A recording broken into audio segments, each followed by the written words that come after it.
Hello అండి.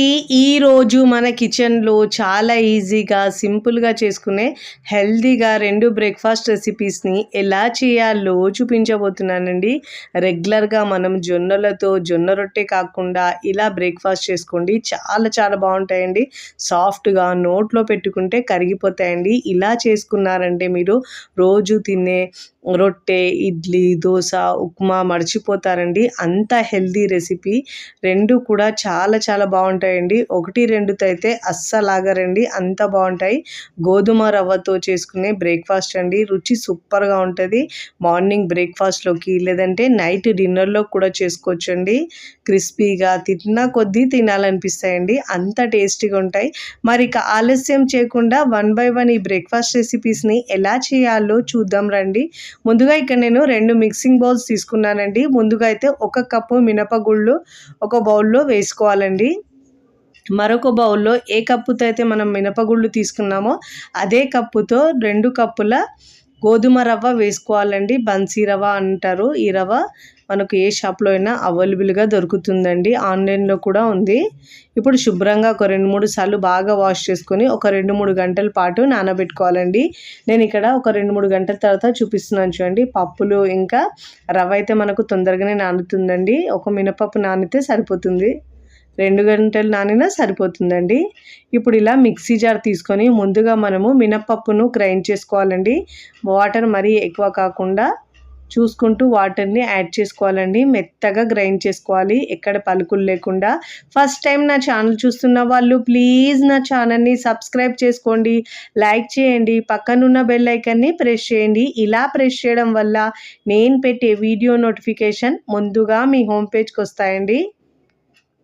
ఇప్పుడు ఇలా మినపప్పును గ్రైండ్ చేసుకొని పెద్ద గిన్నెలో వేసుకున్న తర్వాత ఇప్పుడు ఇదే మిక్సీ జార్లో ఒక పావు కప్పు దాకా వాటర్ని కడిగి వేసుకోవాలండి.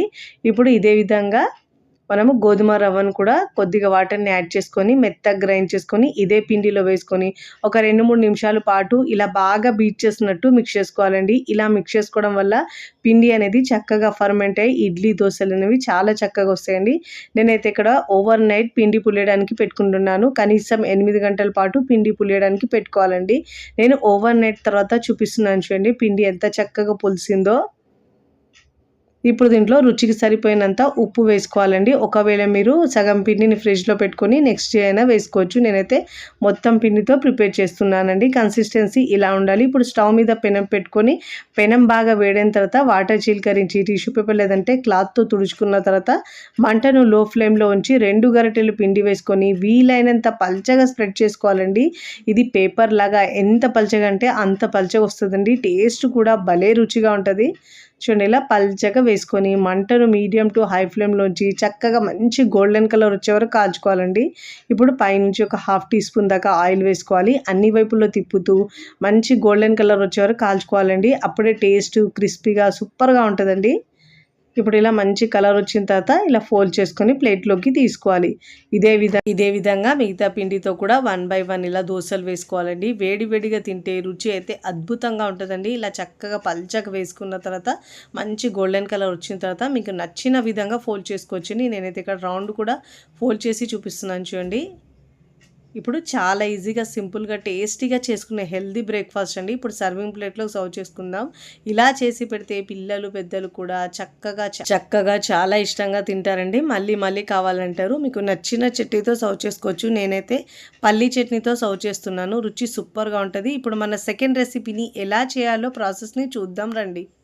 ముందుగా ఇక్కడ నేను ఒక మిక్సింగ్ బౌల్ తీసుకొని దాంట్లో 1 కప్పు జొన్నలు తీసుకున్నానండి. పచ్చ జొన్నలైనా తీసుకోవచ్చు, తెల్ల జొన్నలైనా తీసుకోవచ్చు. నేనైతే ఇక్కడ తెల్ల జొన్నలు తీసుకుంటున్నాను. 1/2 కప్పు దాకా బియ్యం వేసుకున్నానండి, రేషన్ బియ్యము. మీరు కావాలంటే దీని ప్లేస్లో బ్రౌన్ రైస్ అయినా వేసుకోవచ్చు.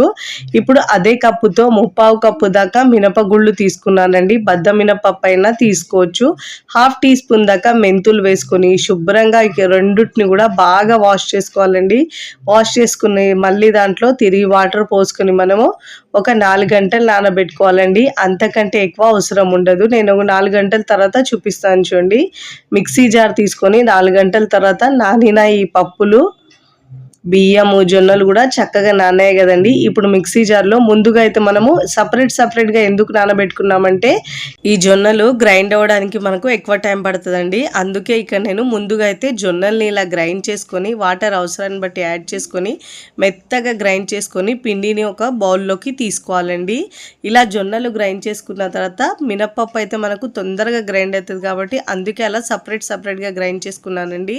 ఇప్పుడు మినప్పప్పును కూడా గ్రైండ్ చేసి ముందుగా గ్రైండ్ చేసుకున్న పిండిలో వేసుకొని ఇలా బాగా మిక్స్ చేసుకోవాలండి. ఒక 2-3 నిమిషాల పాటు బాగా మిక్స్ చేసుకోవాలి. ఇప్పుడు ఇలా బాగా మిక్స్ చేసుకున్న తర్వాత ఒక 2 నిమిషాల పాటు మూత పెట్టేసి కనీసం 6 నుంచి 8 గంటల పాటు పిండిని పులియడానికి పెట్టుకోవాలండి. నేనైతే ఇక్కడ 6 గంటల పాటే పెట్టుకుంటున్నాను. ఎక్కువసేపు పెట్టుకుంటే మనకు పిండిలో నుంచి కాస్త పులుపు వాసన అనేది వస్తుందండి. అందుకే మనము 6 గంటల తర్వాత మీకు చూపిస్తున్నాను చూడండి పిండి ఎంత చక్కగా పులిసిందో. ఇప్పుడు ఇలా బాగా స్పూన్తో మిక్స్ చేసుకొని మీకు అవసరాన్ని బట్టి పిండిని తీసుకొని ఫ్రిడ్జ్లో పెట్టుకొని మిగతా పిండితో మనము ఇలా బ్రేక్ఫాస్ట్ని ప్రిపేర్ చేసుకోవచ్చండి. ఇప్పుడు దీంట్లో రుచికి సరిపోయినంత ఉప్పు వేసుకోవాలండి. ఉప్పు మీ టేస్ట్ని బట్టి యాడ్ చేసుకోండి. ఇలా ఉప్పు వేసుకున్న తర్వాత ఒకసారి బాగా మిక్స్ చేసుకోవాలి. ఇప్పుడు ఇలా బాగా మిక్స్ చేసుకున్న తర్వాత నేనైతే మొత్తం పిండితో యూజ్ చేస్తున్నాను కాబట్టి ఉప్పు వేసుకున్నానండి. అదే మీరు కొద్దిగా పిండితో ప్రిపేర్ చేయాలంటే సగం పిండిని ఫ్రిడ్జ్లో పెట్టుకొని నెక్స్ట్ రోజైనా వేసుకోవచ్చు. ఇప్పుడు అవసరాన్ని బట్టి ఇలా వాటర్ వేసుకోవాలి. మరీ బ్యాటర్ అనేది పల్చగా కాకుండా మీడియంగా ఉండాలండి. చూడండి కన్సిస్టెన్సీ ఇలా ఉండాలండి. ఇప్పుడు స్టవ్ మీద నేను ఒక ప్యాన్ పెట్టుకున్నానండి. ప్యాన్ మీరు కడాయి అయినా పెట్టుకోవచ్చు. ఇలా నేను ప్యాన్ పెట్టుకుని దాంట్లో ఒక 1/2 టీ స్పూన్ దాకా ఆయిల్ వేసుకున్నాను. ఆయిల్ వేసుకున్న తర్వాత ఇప్పుడు మనం బ్యాటర్ని వేసుకోవాలండి. మరీ లావుగా కాకుండా మరీ మందగా కాకుండా మీడియంగా వేసుకోవాలండి. నేనైతే ఇక్కడ 3 గరిటెల పిండి వేసుకొని మూత పెట్టేసి లో ఫ్లేమ్లో ఉడికించుకోవాలండి. పైన తడి ఆరి లోపల వరకు చక్కగా ఉడుకుతుంది. పైన లేయర్ అనేది క్రిస్పీగా ఒకవైపు చక్కగా కలర్ వచ్చిన తర్వాత మరోవైపుకి తిప్పుకోవాలండి. 2 వైపులో తిప్పుతూ మంచి గోల్డెన్ కలర్ వచ్చే వరకు కాల్చుకోవాలండి. వేసుకోవచ్చు. ఇలా 2 వైపులో తిప్పుతూ మంచి గోల్డెన్ కలర్ వచ్చే వరకు కాల్చుకొని ప్లేట్లోకి తీసుకోవాలండి. ఇదే పిండితో మరొకటి వేసి చూపిస్తున్నాను చూడండి. ఇలా 3 గరిటెల పిండి వేసుకొని మంటను మాత్రం లో ఫ్లేమ్లో ఉంచాలండి. అప్పుడే చక్కగా లోపల వరకు ఉడుకుతుంది. మరీ ఎక్కువ క్రిస్పీగా రావాలంటే ఎక్కువసేపు ఉంచుకుంటే మనకి ఇలా మంచి కలర్ వస్తుందండి. ఇప్పుడు సర్వింగ్ ప్లేట్లోకి సర్వ్ చేసుకుందాం. చాలా ఈజీగా సింపుల్గా హెల్తీగా చేసుకునే బ్రేక్ఫాస్ట్ మీకు నచ్చితే తప్పకుండా మీ అభిప్రాయాన్ని నాకు కమెంట్ ద్వారా తెలియచేయండి. మీకు ఇక్కడ ఒకటి తుంచి చూపిస్తాను చూడండి. పైన లేయర్ క్రిస్పీగా లోపల సాఫ్ట్గా బాగుంటుందండి. నేనైతే పల్లీ చట్నీతో సర్వ్ చేస్తున్నాను. మీకు నచ్చిన చట్నీతో సర్వ్ చేయొచ్చు. రెగ్యులర్గా కాకుండా అప్పుడప్పుడు ఇలా జొన్నలతో హెల్తీగా బ్రేక్ఫాస్ట్ చేసుకోండి. రుచి సూపర్గా ఉంటుంది. వీడియోని లైక్ చేయండి. లైక్ చేసి హై బటన్ని నొక్కండి. ఫ్రెండ్స్ ఫ్యామిలీకి షేర్ చేయండి. మరికొన్ని టేస్టీ సింపుల్ క్విక్ రెసిపీస్ కోసం నా ఛానల్ని సబ్స్క్రైబ్ చేసుకోండి. Thanks for watching. బాయ్.